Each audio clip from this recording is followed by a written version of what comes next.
Hey dumplings, it's David Desai. Welcome back to my channel. Today I want to get into Ollie London and Jimin today. I have a lot to say about these two and apparently a message Ollie sent to Jimin on Instagram. I also wanted to get into a company addressing the recent attacks they have been getting from netizens on their show. So hater or not, make sure you're subscribed with the notification bell on. Grab your dumpling, tea spilling mug merch, and let's jump into it. The first thing that I want to get into is Ollie London and Jimin. Ollie is non-binary, so we will not be using he, him, or she, her pronouns. I know some people are against me adding this disclaimer, but if I just start the video and refer to Ollie as they, it can be confusing, and you may wonder if I am talking about one person or a few people, especially since it involves Jimin and Ollie. They can be used as a word to include both of them, which can get confusing if I'm just talking about Ollie. If you don't know who Ollie is, they got famous for getting surgery to appear like Jimin. This was on the Dr. Phil show and several other shows that showcase they's plastic surgery to appear like Jimin. Ollie has undergone several procedures, and whether you think Ollie actually looks like Jimin or not, I will leave that decision up to you. Regardless of whether you hate Ollie or not, I am not here on YouTube to make enemies and attack people. I'm here just to give my opinion, and quite frankly, I feel very whatever about Ollie. I don't have a strong opinion against Ollie. People have taken what Ollie has done and say that they are stalking Jimin or just like doing very crazy things based on the weird stuff that Ollie posts online. But Ollie has surprisingly a big career as, I guess, a model as well as a pop star and TV personality. Ollie would not risk all of that just to stalk someone and then go to jail. I don't believe Ollie has done anything illegal. Weirdish, maybe, but that's kind of why everyone watches him to begin with, right? It's shocking and catches your attention. But that's kind of the gist of how I feel about Ollie, honestly. I don't find what Ollie has done to be particularly interesting, but I get a lot of requests to talk about Ollie. When BTS first launched their Instagram account, Ollie posted, I believe, a TikTok video of Ollie sending several messages to each of the members. This was, I believe, within the first day or so. So BTS's DMs might have still been open at that time. They're just not anymore. So unfortunately, we can't send any messages. But I do wonder how many messages they received on their first day, or if they even went through and took a look at all the messages. However, I think if they did, it would be big news, right? Like people would post, look at my message, says it was seen by Jungkook, and then it would go viral. Ollie sent messages to every member basically saying how much they love all the BTS members and that they should all get lunch, and specifically that Ollie wants to meet Jimin, and made sure to mention Jimin in all of the members' personal messages, saying things like, can you pass along a message to Jimin, or is Jimin there with you right now? And then also, of course, Ollie sent a message to Jimin himself and talked about how Ollie married Jimin in Vegas, which Ollie married a cardboard cutout of Jimin. How that is legal, I am not quite sure. Like, imagine wanting to get married to another person, but then have to file divorce with your cardboard cutout first. Imagine explaining that when you go to court. Ollie then ended the short video by hoping that Jimin would finally notice Ollie and perhaps even respond back. This was very interesting because people did think Jimin might have seen the message and gotten scared, because Jimin did upload a picture or so but hasn't been active at all until about yesterday when he posted 2 new photos. So up until then, it was 2 weeks before his last few posts, so people online thought that he saw the message when the account was made and then just deleted the app, either due to the weird messages from Ollie that Jimin saw or Jimin just felt uncomfortable. This was even a theory online that Jimin just forgot his password. I tried to look to see if Jimin said that anywhere, but maybe it was just in Korean and I missed it, but I don't think he specifically said he forgot his password.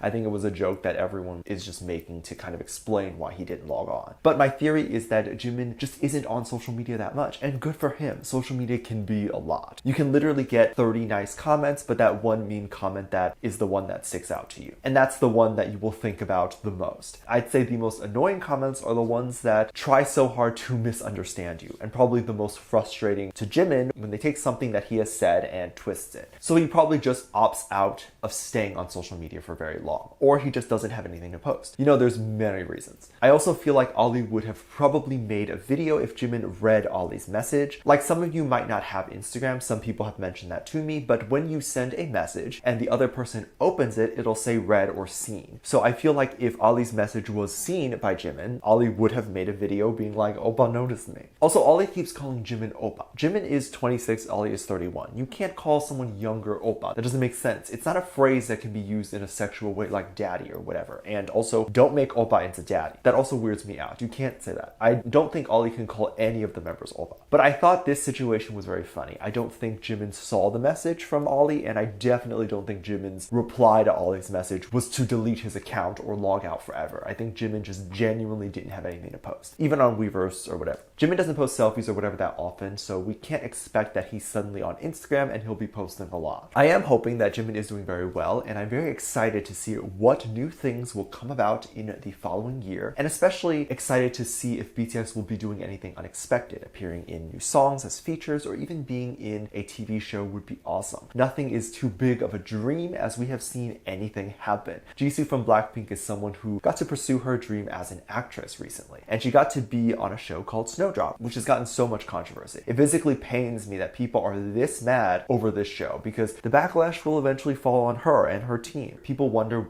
why she decided to do this show, as actresses and actors do get the gist or rundown of what the show will be about before they accept the job. And for her first debut to be this big controversy, it's very upsetting to say the least. They had a bit of a controversy when the show was doing promo and they had the billboards up, and people were upset that they were up, and there were people phoning in and complaining to the billboard people or the government to take the billboard down, and that was kind of the start of everything. If you don't know what the issue is with the show, it's that Korean netizens are upset that the show depicts Korea's history incorrectly, and it's a very political based show, which is not something that is a big deal in America. There's several shows with political commentary in America, whether that is making fun of Trump or other presidents, and these are usually fine because in America we are used to having commentary in public figures, including government officials and powerful people. In Korea, it's simply not allowed or very frowned upon to depict anything political inaccurately or give commentary on those things. You're just supposed to do as they say. Even if you look in Squid Game, the show does have political references and statements, but it's very subtle. From the VIPs being white, from the one brown actor being betrayed, representing both cultures' relationships, and that is the only way to do it in Korea. And even the show was made with an American audience in mind, so it was allowed. Apparently there were over 200,000 signatures on a petition to get rid of Snowdrop. So much so that JTBC, which I believe is the network that hosts Snowdrop, had to issue a statement. I'm just going to read a portion of it. They said, "We are writing to reveal our position over the latest controversy surrounding Snowdrop. We are revealing our position because the controversy surrounding the drama has not subsided and has heightened based on information that is different from the facts. First of all, the motive of the main event and the background of Snowdrop surrounds the presidential election during the military regime. The drama is a fictional story about how the established powers work with North Korea to maintain their power. Snowdrop is a creative work that shows the personal narrative of those who were used and sacrificed by the powerful individuals. There are no spies leading to the democratization movement in Snowdrop. The story in which the male and female protagonist participates in or leads the democratization movement did not appear in the latest episodes 1 or 2, nor did it exist anywhere else in the script thereafter." And then they went on to talk about how a lot of the misunderstanding of the first few episodes will be explained further in the future episodes, but they don't want to reveal everything. It's so frustrating when you get backlash, but you can't explain what happens and answer the concerns because you don't want to spoil it. Now, I can't speak on the political stuff and whether it's accurate or not. I don't know. And neither can I say whether I agree with the JTBC statement or the netizens that are mad. I simply don't know enough about either position. But I am definitely curious about what you think.